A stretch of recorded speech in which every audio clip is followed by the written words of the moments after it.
Good afternoon, super friends, and welcome to the Wednesday, June 10th edition of the Sacred News and Weather. Friends, I gotta tell you, I am a hot mess today. This is like the fifth recording I am attempting. The first one, I feel like Spirit was like stringing me along and stringing me along. And I was like, where are we going? Where are we going? Where are we going? And there was so much yakety yakety until finally it dropped in. And I thought, you know what? I'm going to stop and I'm going to start again. And I'm going to come in right here and save you all of the where are we goingness of the original message.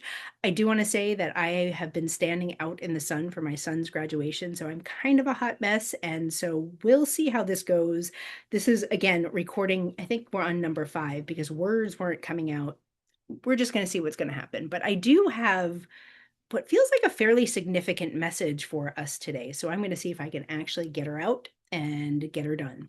So bear with me. As with everything I do, please take what resonates, leave the rest behind, and know that these messages are timeless. So whether or not you're tuning in real time, know that if you are tuning in, you likely will find yourself here. But if you don't, go ahead and turn me off. My work in the world is to take you out of the boxes and set you free, not put you in one that is not yours.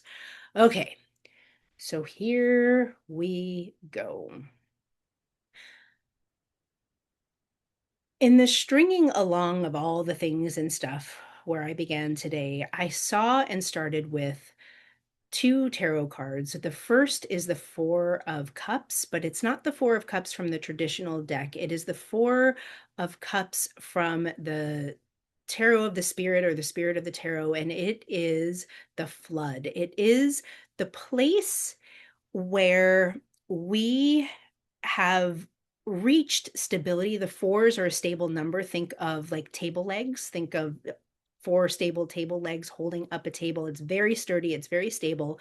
But at the Four of Cups, we've reached a kind of stability, particularly in love, particularly in emotions, where, and this might have been in the past, where you've reached some stability and now the form that took you there, what you had that was stable, is no longer feeling in service of your highest unfolding. It's no longer feeling like it is for you, and things start to spill over as they flood first here at the fours, and then in the fives they start to spill over. And so we are getting to that point where this structure, this old structure that you had in love that may or may not have worked for you, nevertheless it was your structure. That structure has out has expired. I almost said outdone itself, but that's not actually true. That structure is no longer serving you. It's expired.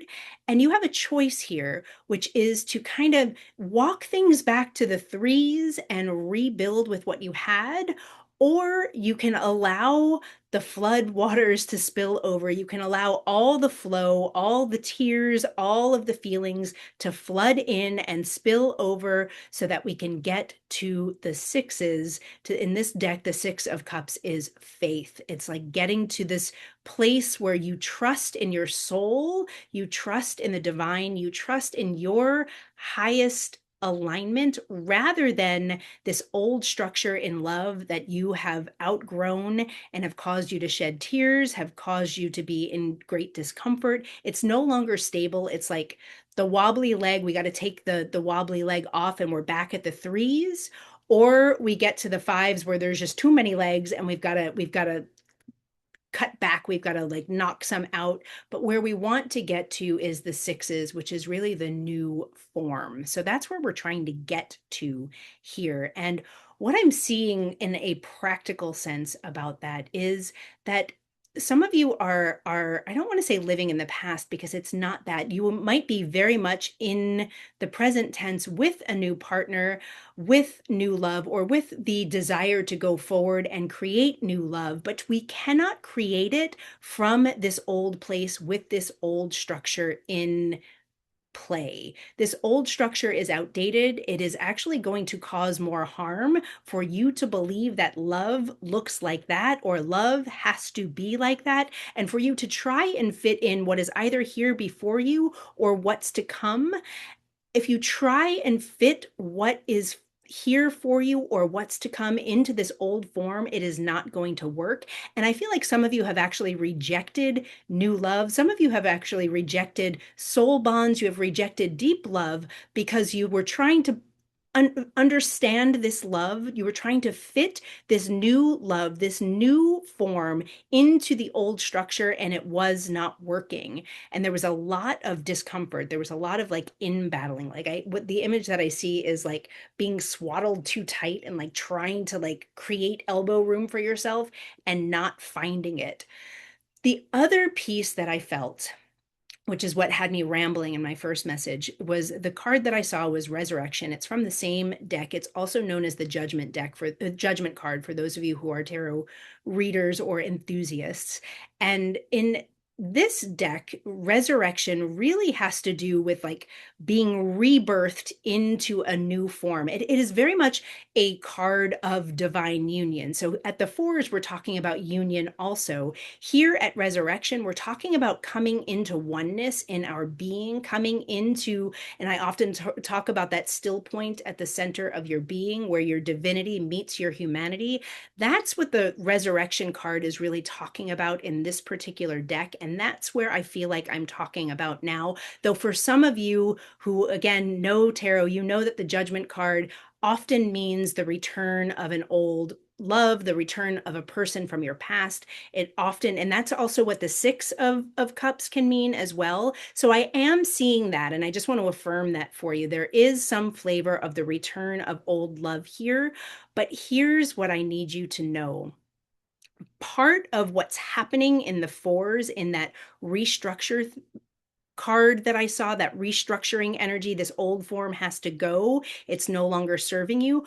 Part of what I saw was this fear in the resurrection energy, which is this fear of new love or the return of the old love coming in and completely burning you out. What I saw was the marriage of shadow and light, the marriage of fire and water, the two coming together, and this fear that fire was going to overtake your entire being and burn you down, or your person is feeling this, that fire, the element of fire is going to come in, and it's a consumptive fire. It is a fire that is going to burn you down. Therefore, it is not safe. Therefore, I'm not going to allow myself to come into divine union with either myself or another because that fire scares me. And what I'm seeing is that fire is not the fire, a consumptive fire. This is the eternal flame. This is the fire that burns but does not consume. It's very much the Pentecostal energy that we've been talking about here in the month of Gemini Sivan, that light coming in. It is the light coming in. The feeling that I have is she is the light. The words that I heard are she is the light. She is the light, and she is not coming in to consume you. She is coming in to illuminate your new consciousness. It's like you're being invited to shed this old form, to shed this old structure in love, to shed the past, to shed what once was, and to not try and fit the light, she who holds the light. It could be he. This is non-gendered. This is just what I'm hearing, so I'm saying what I'm hearing.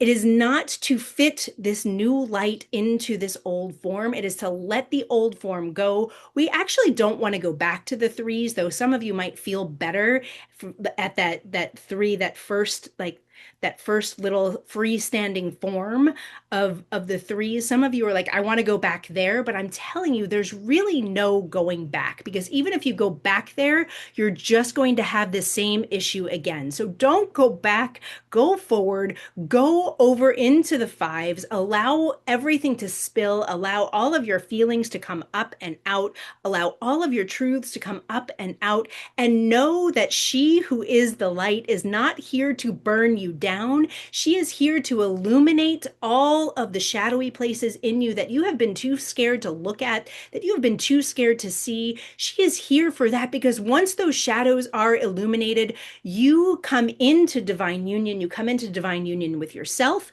You can potentially come into divine union with one another. And when that happens, you get rebirthed into your new form. A cycle ends and the new one begins. So please, please do not fear that light. Do not fear that fire. This is not a consumptive fire. This is Huba. This is divine spark. This is Hokmah. This is on the tree of life where that divine spark comes in. It is the divine masculine coming over, sparking and coming over to the feminine so that the structure can be born. This is good. This is good. This is good. This is good. You are not going to be consumed by this new person coming forward. You are not going to be consumed by the light, whether it is a new person, an old person coming back, whatever it is, let the light come all the way in. This is the light of rebirth. This is the light of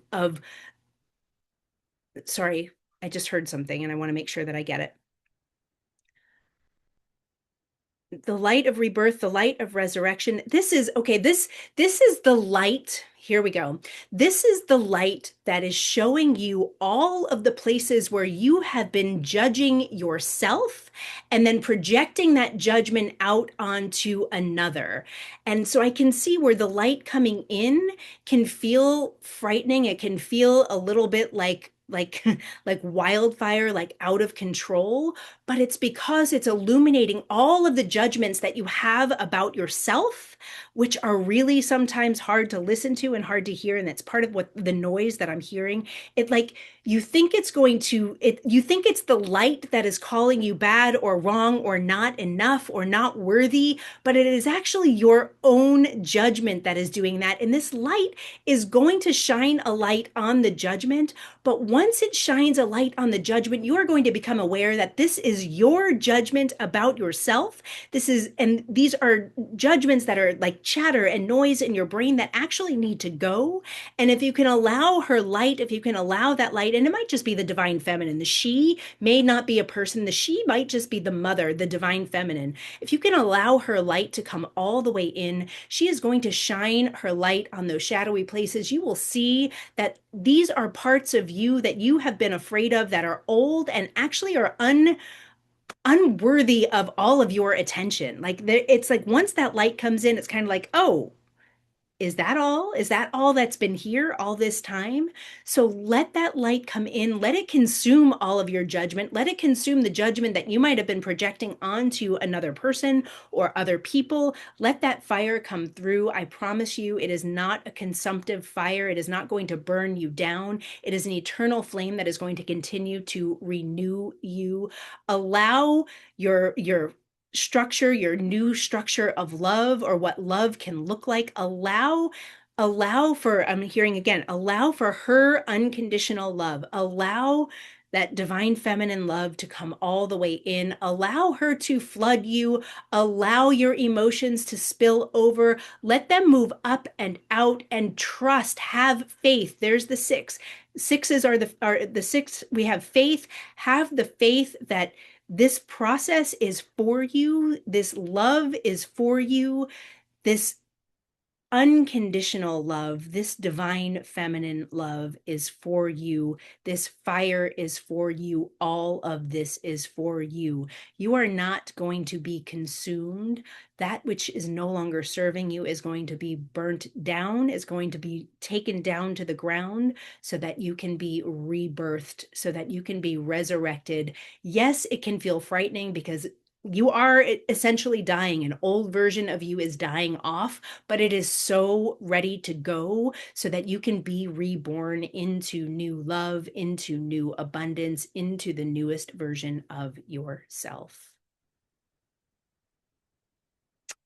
I think I did it. I think take 5 worked. I'm going to have to go back and listen because I don't know what I said, but I think this one worked because it feels like I was gone. So, thank you so much for being here. Please like and share and subscribe. I am wishing you a beautiful, beautiful afternoon and evening. And if all goes as planned, I should see you tomorrow. I have 2 kids home. I have some clients and I'm teaching, but I'm going to try and come in and get you a video anyway. If I don't, you know why. Take good care. Bye bye.